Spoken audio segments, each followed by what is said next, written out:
Well, it's finally here. The highly anticipated limited edition Smartwool and Grateful Dead collection has finally dropped exclusively at smartwool.com. You may know Smartwool as the go-to brand for all things merino wool, from socks to base layers. Smartwool has been keeping people comfortable outside for decades with some of the softest and ethically sourced merino wool out there. Well, Smartwool's limited edition collection and collaboration with the Grateful Dead is back by popular demand right in time for the holidays. From t-shirts and hoodies to beanies and socks, now you can have the next level comfort of Smartwool with all your favorite iconic Grateful Dead designs. Shop the drop exclusively at smartwool.com and get it before it's gone for good. Gone for good. That's Smartwool, SMARTWOOL.com.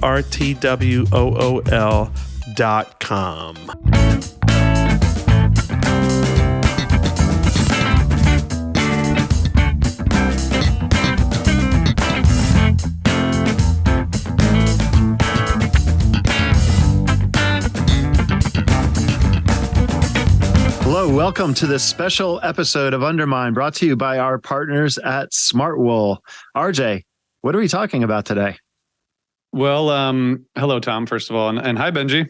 Hello. Hi, RJ. Hi, Tom. We don't, the three of us don't get to talk that much on this podcast, so it's fun. Smartwool has graciously asked us to help get the word out about the Smartwool Grateful Dead line that they released, and part of that is we thought we'd do an episode today about outdoor venues. I have some thoughts on this, and I think we all are going to go in different directions. But when you think about the stuff that Smartwool does, and it's a lot of outdoor gear, and we're thinking about our favorite outdoor venues, and I think we're going to hit a bunch of different spots here. Benjy, where does when you say Phish outdoor venues, what's the pinnacle in your mind? Well, RJ, Tom, I have a lot to say about favorite outdoor venues. Quickly, just because I've had this weird fascination with outdoor venues that goes back to when I was as young as like maybe 11 years old playing soccer, and I would imagine where the stage would go in the field and how the infrastructure would look and where the ticket taker would be. Wherever I look, instead of seeing castles for windmills, I saw stages in the grass. And that's pretty much how I spent my preteen years. That explains a lot. Yeah, at least in my daydreams. And so last night, I know I should have been doing something productive, like watching TV or playing Minecraft or whatever. But I was literally staring at my ceiling, just daydreaming about the great outdoors and all these wonderful, great outdoor places where some promoter said, you know what, guys, we can put a stage here. And then, as an audience member, you get there and you go, they put a stage there? It's just something special and sacred that happens when you put a stage someplace special and sacred. And of course, I know you guys, are familiar with, Red Rocks and the Gorge, and those always get mentioned. And they always win the awards for best outdoor venues of that size. And I also think about places smaller where Phish couldn't play, but like the Henry Miller Library, the Hollywood Forever Cemetery. These are just amazing places. But to get to the question, I'm sorry, guys, the favorite outdoor venue to see Phish. Okay, so I'm inclined to lean into something like if there's this venue in Bend, Oregon. I think it changed names. I think it's called the Hayden Homes Amphitheater now. But I remember, in 1995 or 2015, rather, when Phish played there. And Tom, they were doing all the songs that you had just written, like Blaze On and Mercury. Yep. And for the first time. And it was just such a wonderful experience. And I also, thought a lot about the polo field in Indio, California, where they did Festival 8. And, I think the time is wrong for that festival, but it's just, if they did it now, they'd hit it out of the park, or at least out of the polo field, as it were, because it's a part of the country where it's always sunny. It never rains, for better or for worse. And Coventry would have never been curveballed, or at least curveball would have never been Coventry'd. If they had it there, but that's not a real venue. So, okay, guys, I will finally cut to the chase. I'm going to go with Tahoe. No, you can't cut to the chase. You already missed the chance to cut to the chase. Yeah, well, okay. Well, the chase is over. We're in Tahoe. State Line, Nevada. So of all those beautiful places, you chose basically a parking lot. That's exactly right, Tom. And that's the funny thing. So, now I think it's called Lake Tahoe Outdoor Arena, but of course we know it as Harvey's Amphitheater, whatever. It's also just like how the Indio is not a real venue. Neither is this. It's not an obvious first choice for a favorite outdoor venue because, it is literally, as you were getting at, it's literally a stage and some bleachers in a parking lot.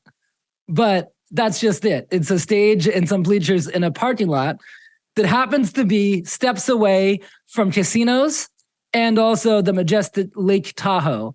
And it combines two of my biggest draws for Phish overnights.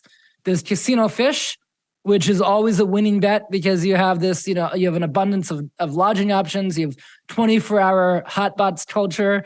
You have this permissive, attitude where at 3 a.m. at a bar, it's like, oh, you guys want to come in here and be rowdy and talk about something called Tweezer? Come on in. Oh, and play some slots while you're at it. So I love that. And then, of course, there is the great outdoors. It's one of those places that really just highlights a natural setting, like Mishawaka or the caverns. Tahoe is just a parking lot with a stage, but if you look at where it is from the bird's eye view, it's just incredible. So yeah, I love everything about it. That is such a great, interesting pick. It is, and one other thing that I should say as an add-on is just that I really do enjoy seeing Phish on a beach in Mexico, even if I hate dancing on the sand. Yeah, I was wondering if Mexico was allowed because it's almost like how we can't rate, the Great Wen or Big Cypress as shows, per our previous guests. But Tom and I went together in 2018 to Tahoe, and I remember after the first show, my friends, the infamous String Dusters, were playing at one of the hotels at post show, and so I went into a casino after the show and fucked around in the casino and then went to another concert. And I totally get what you're saying. That's an interesting choice. And I get everything you're saying about the lake. Every single time I go there, I then get a boat and go out on the lake for a couple of days. And it's phenomenal. That's what I mean. I think it's less about the venue and more about the experience of that weekend. Yep. All right, Thomas, what do you got? Well, first of all, Benjy. First of all, RJ, aren't you glad you didn't ask Benjy for his top 5 outdoor venues? Because he did give us 5. I don't know if you were counting. And if I was a West Coaster, I would probably consider the Greek Theater. But that's a great place. But it is a great place. Since I'm an East Coaster, my favorite venue to see Phish outdoors is up the New York Thruway, Route 87, just north of Albany. It's a place known for a nearby racetrack, for the horse lovers in our audience, but is also famous for springs full of naturally healing water that comes from deep underground and apparently is healthy to drink, but also to bathe in. Of course, I'm talking about SPAC, Saratoga Performing Arts Center in Saratoga Springs, New York. My favorite, really, kind of because it's the best outdoor hang that we've perfected over the years. There's a VIP parking lot up near the top of the venue that Phish gives me access to. And I get there early and bring food, drink, music, and plenty of chairs. And it always turns into an amazing tailgate party before the show. RJ, you stopped by some of those parties. Yeah. Oh, it's great to have sandwiches and beers and then go in. It's back and it's beautiful. I mean, being in a state park and around a state park, I mean, that's you can't ask for more. Yeah, Amar came and played guitar, the famous Osiris musician, Amar Sastry. There's a constant flow of people that arrive kind of, I think, maybe by bus nearby, and there's a parade of people, and some of them stop and talk, and it's just fabulous. A couple of notes, the water itself. We walked around the park once to find the actual springs. Don't bother. The water is gross and stinky. I wouldn't drink it if he paid me. That didn't stop President Roosevelt, though, who has a spa and bath and pool complex named after him. I think he would soak because of his ailment, polio, right? We're talking, of course, Franklin Roosevelt. He hung out there in the late 30s and early 40s. But there's also an expensive hotel or resort called the Gideon Putnam in the park itself, but it fills up with wooks during shows, and it's very hard to get into for Phish shows. And it's a non-Wook hotel. It's amazing. But what they do, you're better off getting an Airbnb or staying in this. There's a lot of places to stay in Saratoga, but I think the Gideon goes from like $250 a night for Phish nights, like a grand. And I'm not kidding. I've seen, I think, $1,000, and they jack up the prices to keep the Wooks out, but that doesn't work. They should know that by now. Anyway, that's SPAC.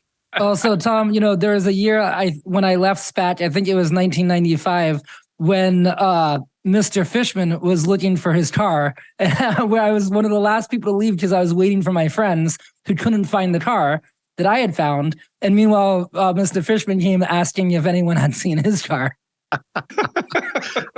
Wonderful. True story. That's wonderful. Those are both great picks. I'm just to round it out quickly. I'm gonna have to say the man, and partially because it's now 2 miles from my house, and so we could walk home from a Phish show, which is just like outrageous. I haven't done it yet, but it's also a 5-minute drive. But and it's a really beautiful outdoor venue. Like, it's not, the size is kind of perfect. The acoustics are great. The scene is great. And now it's like my home neighborhood venue, which I think is really, really cool. It's a beautiful venue. I love the man, and there's always good shows there. There's always a good vibe there. We all love the man.